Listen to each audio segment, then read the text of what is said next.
Dans les vastes savanes de l'Afrique de l'Ouest, à une époque où les empires naissaient et disparaissaient au gré des guerres et des alliances, un homme s'est dressé pour défendre son peuple avec une détermination de fer. Cet homme, c'était Samori Touré, un leader dont le nom résonne encore dans l'histoire comme celui du dernier grand résistant face à la colonisation européenne. Samori Touré est né en 1830, au sein du peuple malinké, dans le village de Maniambaladougou, en Guinée actuelle. Dès son plus jeune âge, il montra des signes de grandeur. Il était un stratège naturel, doué d'une intelligence aiguisée et d'un sens inné de la justice. Son destin bascula le jour où sa mère fut capturée par une tribu rivale. Pour la libérer, Samori se mit au service de ses ennemis pendant plusieurs années. Mais ce service ne fut qu'une stratégie pour comprendre ses adversaires, apprendre leurs méthodes et devenir un guerrier redoutable. Libéré, sa mère vit son fils se transformer en un chef charismatique. Samori, animé par le désir de protéger son peuple, commença à unifier les clans et les tribus sous une seule bannière. Il fonda un empire qui s'étendit rapidement, grâce à une armée bien entraînée et disciplinée. Les guerriers de Samori étaient réputés pour leur bravoure et leur efficacité au combat. Il réussit à s'emparer de nombreuses régions,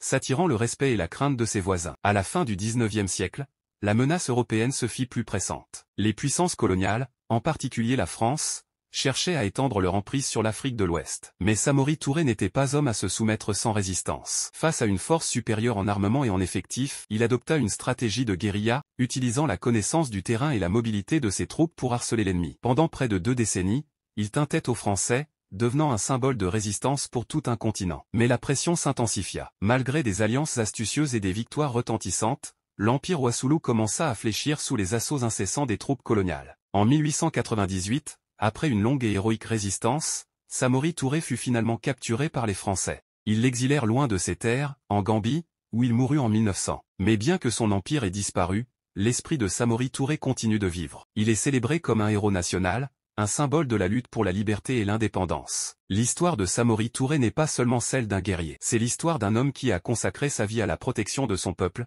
face à une menace implacable. Son courage et sa détermination ont laissé une marque indélébile dans l'histoire de l'Afrique, rappelant à tous que la véritable grandeur réside dans la résistance face à l'injustice. Cette histoire de Samori Touré est un hommage à un leader qui a marqué l'Afrique de l'Ouest par sa bravoure et sa détermination. Une figure qui continue d'inspirer les générations présentes et futures, dans leur quête de liberté et de justice.